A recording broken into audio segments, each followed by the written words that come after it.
आप देख रहे हैं, जो बात हमने पाठशाला में कही थी वही छात्रों के अंदर उठ रही है कि भाई सामान्य वर्ग के छात्र जो है वो अब थोड़ा दूरी रखेंगे कि भाई पता नहीं कल को क्या हो जाए। ओबीसी वाले को लगेगा कि पता नहीं मेरा दोस्त मुझ पे विश्वास करता है कि नहीं करता है। आप कर क्या रहे हैं बॉस? छात्रों के बीच में ये दूरी बढ़ा रहे हैं न्याय के नाम पर। ये कौन सा न्याय है? और दो ही चीज तो कही जा रही है कि जनरल कैटेगरी को भी शामिल कीजिए कि उसके साथ भी गलत हो सकता है, और जो भी झूठी शिकायत करे उसके खिलाफ कोई सजा का प्रावधान कीजिए, चाहे कोई करे, ओबीसी वाला करे या जनरल वाला करे, दोनों को सजा दीजिए। इसमें क्या ऐसी तूफानी चीज मांग ली गई है जो मौजूदा सरकार को समझ में नहीं आ रही है कि भाई ये कर देना चाहिए तुरंत। यूजीसी के नए नियमों के विरोध में खाली पब्लिक प्रोटेस्ट नहीं कर रही है, बीजेपी के नेता भी यूजीसी के विरोध में सड़क पर उतर रहे हैं। प्रयागराज में बीजेपी के कार्यकर्ता अपनी सरकार के विरोध में सड़क पर उतर गए।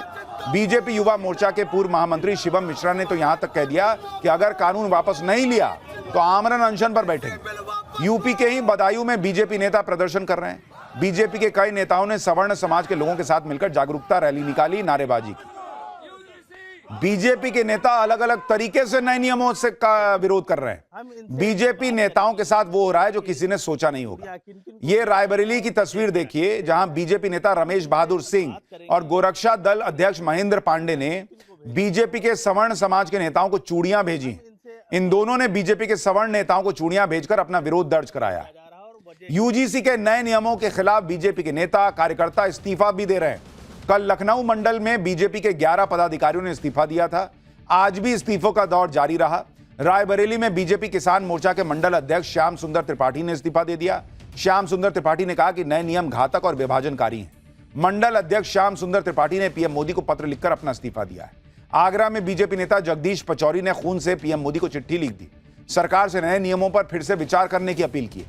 यानी आप देखिए कि यूजीसी के नए नियमों का विरोध अलग लेवल पर जा रहा है। कोई खून से चिट्ठी लिख रहा है, कोई इच्छा मृत्यु की मांग कर रहा है। एक तरफ यह बवाल चल रहा है, दूसरी तरफ सरकार है जिसने पहली बार इस मुद्दे पर कोई आधिकारिक बयान दिया है। सरकार की तरफ से जो पहली प्रतिक्रिया ये है उसमें केंद्रीय शिक्षा मंत्री धर्मेंद्र प्रधान कह रहे हैं कि भाई किसी के साथ भेदभाव नहीं होने दिया जाएगा। सुनिए एक बार। किसी को उत्पीड़न होने नहीं दिया जाए, कोई भेदभाव नहीं होगा, कोई डिस्क्रिमिनेशन के नाम पे किसी को भी मिसयूज करने का अधिकार नहीं रहेगा। इसमें यूजीसी हो, भारत सरकार हो या राज्य सरकार हो, इसकी दायित्व रहेगी। मैं आश्वस्त करता हूँ उसको जो व्यवस्था हुई है, भारत की कुछ भी व्यवस्था हो संविधान की परिधि के अंदर होगा। और ये जो विषय आई है ये तो सुप्रीम कोर्ट की निगरानी में व्यवस्था है। किसी के ऊपर भी अत्याचार या किसी को भी भेदभाव नहीं किया जाएगा। शिक्षा मंत्री भरोसा तो दे रहे हैं कि भाई किसी के साथ भेदभाव नहीं होने दिया जाएगा, लेकिन उन्होंने यह स्पष्ट नहीं किया कि यह भेदभाव कैसे नहीं होने दिया जाएगा। क्या सरकार नियम बदलने जा रही है? क्या सरकार नियम में कुछ ऐड करने जा रही है, कुछ हटाने जा रही है? यह उन्होंने नहीं बताया, बस कहा कि भेदभाव नहीं होने देंगे। लोग साफ साफ कह रहे हैं कि या तो नियम को वापस लो या फिर संशोधन कीजिए। मौजूदा नियम में भेदभाव नहीं होगा इसकी तो कोई गारंटी नहीं दे सकता। तो या तो फिर मान के चले कि शिक्षा मंत्री इशारा कर रहे हैं कि भाई इसमें चेंजेस होगी, और सामान्य वर्ग को यह चिंता ना रहे कि इन नियमों की आड़ में उनके बच्चों का भविष्य और करियर तबाह करने वाले खेल यूनिवर्सिटी और कॉलेज में चलेंगे। यह तो तभी सुनिश्चित हो सकता है जब बदलाव हो। यूजीसी के नए नियमों में सामान्य वर्ग के लोगों को जो सबसे बड़ी चिंता है वो ये है कि यूजीसी के नए नियम में सेक्शन 3C में जाति आधारित भेदभाव की परिभाषा बताई गई। SC, ST, OBC, महिलाएं, दिव्यांग शामिल हैं। जनरल कैटेगरी को पीड़ित माना ही नहीं। जनरल कैटेगरी को सिर्फ आरोपी माना जा सकता है। झूठी शिकायत पर सजा का प्रावधान नहीं है। 24 घंटे में कार्रवाई के नियम का गलत इस्तेमाल होने की आशंका है।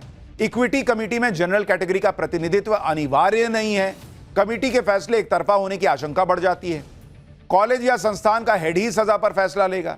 नियम तोड़ने पर कॉलेज की ग्रांट और मान्यता रद्द करने का प्रावधान है। ऐसे में सजा के डर से कॉलेज सही फैसला ले पाएगा या नहीं ले पाएगा, यह सवाल है।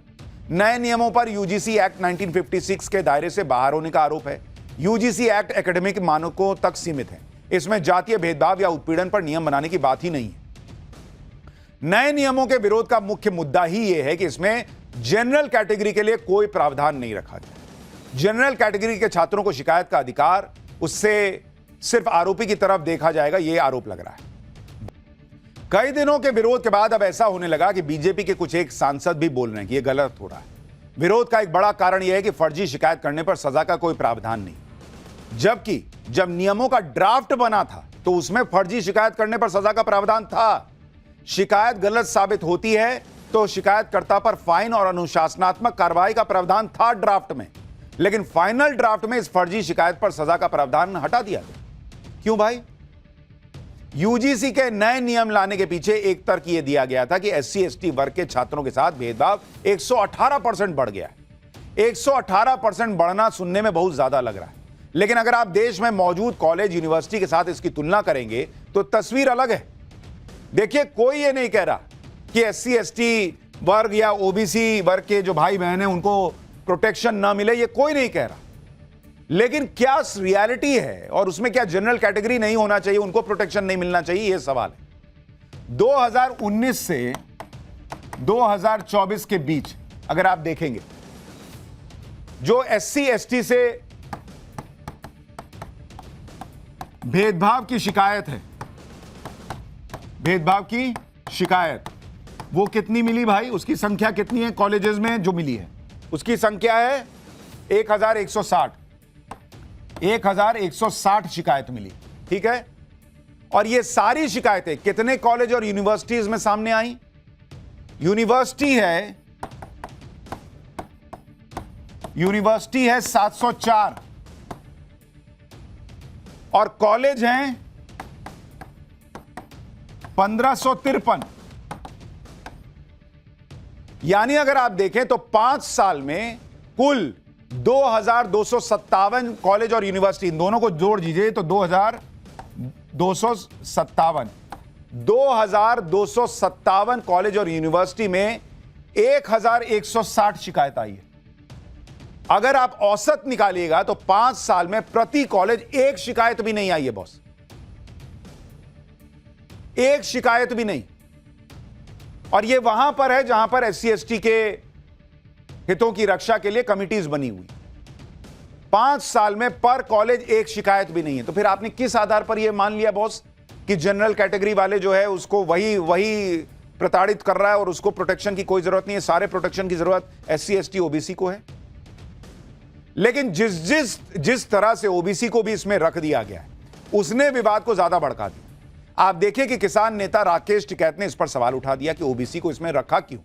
इससे तो कॉलेज यूनिवर्सिटीज के कैंपस में झगड़ा और बढ़ जाएगा।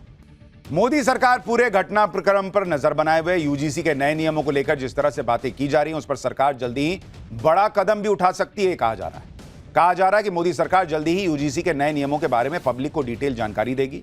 सरकार का मानना है कि बजट सत्र से पहले विपक्ष इस मुद्दे पर सामान्य वर्ग को गुमराह कर रहा है। सरकार का यह भी कहना है कि नए नियमों का किसी भी तरह का दुरुपयोग बर्दाश्त नहीं किया जाएगा। यूजीसी की तरफ से भी नए नियमों को लेकर स्पष्टीकरण दिया जा सकता है, जिससे नए नियमों को लेकर जो गलतफहमी फैलाई जा रही है उसे दूर किया जा सके। अब सवाल यह है कि ये जो स्पष्टीकरण यूजीसी को देना है, उसके लिए यूजीसी कोई मुहूर्त देख रहा है क्या? सरकार को अगर लगता है कि विपक्ष गुमराह कर रहा है तो उनके लोग आकर सच्चाई क्यों नहीं बता देते कि नहीं ये गलत हो रहा है? मामला सुप्रीम कोर्ट तक में चला गया और आप कह रहे हैं कि गुमराह किया जा रहा है। ये इतने सारे लोग सब गुमराह हो रहे हैं, तो आप गुमराह होने क्यों दे रहे हैं?